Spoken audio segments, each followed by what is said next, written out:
Assalamualaikum warahmatullahi wabarakatuh. Perkenalkan, nama saya Sekar Ajeng Puja Rahmawati dari jurusan Prodi D3 Keperawatan.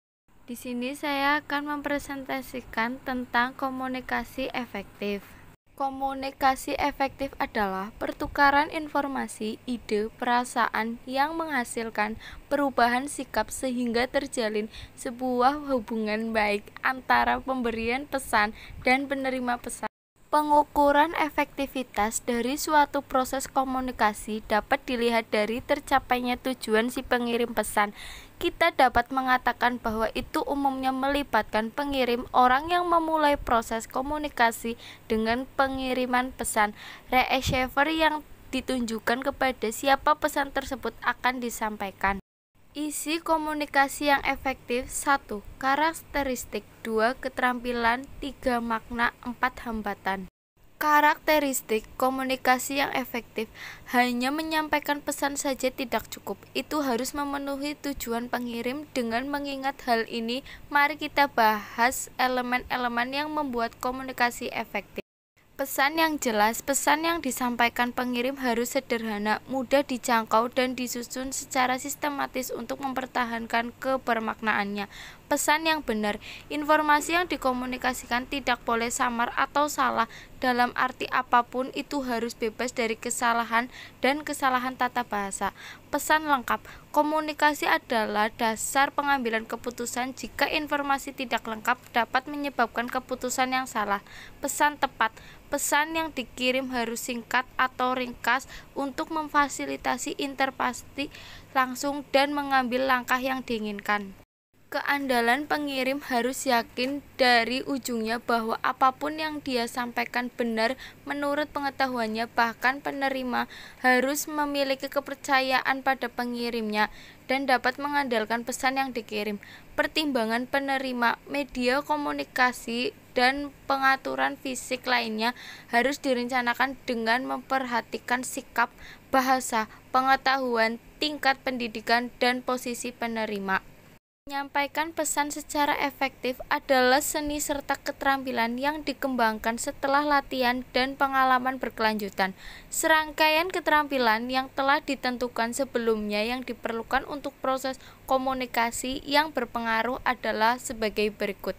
Ketaatan. Seorang harus memiliki pengamatan yang tajam untuk mendapatkan lebih banyak dan informasi kejelasan yang singkat. Pesan harus disusun dengan kata-kata sederhana dan harus jelas dan tepat untuk menciptakan dampak yang diinginkan pada penerima. Percaya diri menjadikan salah satu keterampilan komunikasi yang penting. Kepercayaan diri. Pesan yang disampaikan. Hormat menyampaikan pesan dengan sopan dan mengamati nilai, kepercayaan, pendapat, dan ide penerima adalah inti dari komunikasi yang efektif. Komunikasi nonverbal. Untuk terhubung dengan penerima dengan cara yang lebih baik, pengirim harus melibatkan komunikasi sarana nonverbal juga. Ini termasuk gerak tubuh, ekspresi wajah, kontak mata, postur tubuh, dan lain-lain. Pemilihan media yang tepat. Pemilihan media yang tepat untuk komunikasi juga merupakan keterampilan. Anda perlu memilih media yang sesuai dengan situasi, prioritas pesan, sudut pandang penerima, dan lain-lain. Memberikan umpan balik. Komunikasi yang efektif selalu merupakan proses dua arah. Seorang harus menerima dan juga memberikan umpan balik untuk perspektif orang lain juga. Anda pasti bertanya-tanya, apa sih peran komunikasi efektif dalam bisnis? Untuk menjawab pertanyaan ini, mari kita pahami pentingnya komunikasi bisnis yang berikut ini. Manajemen karyawan. Komunikasi yang efektif memastikan disiplin diri dan manajemen yang efisien karena karyawan yang didengarkan oleh manajemen puncak dan ada komunikasi terbuka dalam organisasi. Membangun tim. Orang-orang dalam organisasi bekerja sebagai tim untuk mencapai tujuan bersama, sehingga komunikasi yang efektif meningkatkan moral seluruh tim.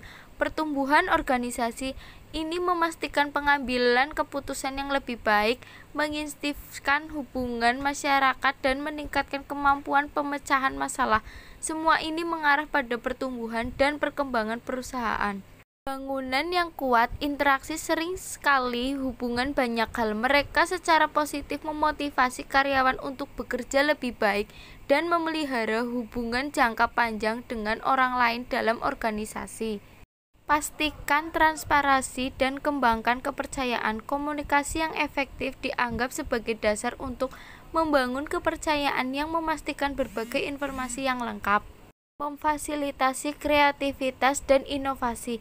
Ini menciptakan lingkungan di mana karyawan bebas untuk berbagi ide dengan mengkorupsi sisi kreatif dan inovatif mereka. Mengurangi kesalahpahaman. Komunikasi yang efektif menghilangkan kemungkinan kebingungan dan menyampaikan pesan secara jelas dan tepat. Pertumbuhan organisasi dengan menjaga hubungan baik antar karyawan dan manajemen, meningkatkan fungsi dan mengarah pada tujuan perusahaan. Hambatan komunikasi efektif. Kata-kata memainkan peran penting dalam proses komunikasi. Setiap gangguan atau gangguan dalam cara pesan dapat menyebabkan miskomunikasi. Berikut adalah berbagai jenis hambatan komunikasi yang terkait dengan kata-kata.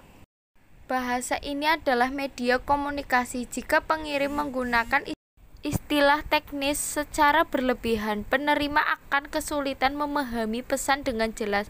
Ambiguitas dan penggunaan abstraksi yang berlebihan. Meskipun pesan disajikan dalam konteks yang tidak realistis atau tidak jelas yang melibatkan banyak pengertian, penerima tidak akan dapat terhubung dengan gagasan yang benar.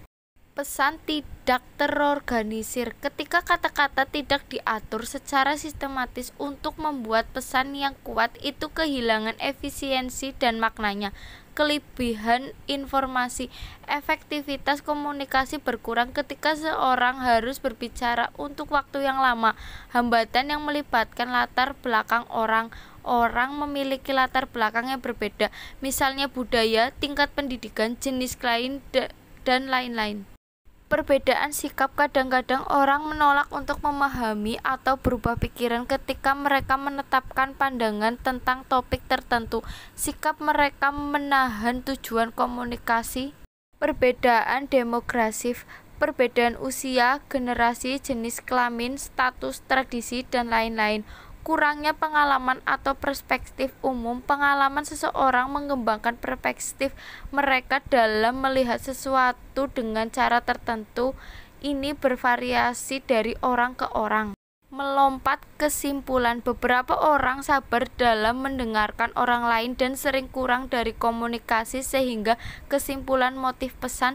Hambatan fisika. Hambatan ini dapat dialami secara langsung tapi menantang untuk diatasi. Ini termasuk jarak fisik. Ketika orang berkomunikasi dalam jarak jauh, mereka kehilangan aspek komunikasi nonverbal karena gerakan dan ekspresi penerima tidak dapat melihat. Kebisingan. Lingkungan atau sistem komunikasi terkadang melibatkan hal-hal yang tidak diinginkan, mengganggu proses komunikasi sehingga tidak efisien.